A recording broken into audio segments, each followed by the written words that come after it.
Wakati wa Mungu ndio wakati sahihi. Subiri wakati wa Mungu, huo ndio wakati sahihi kwenye maisha.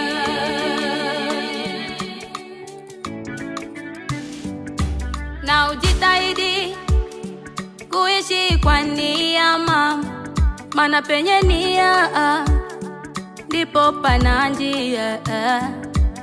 Ujitahidi kuishi kwa nia, maana penye nia ndipo pana njia mama. Kwa kila jambo mtangulize Mungu we, na usisahau mafanikio hayaombi haraka.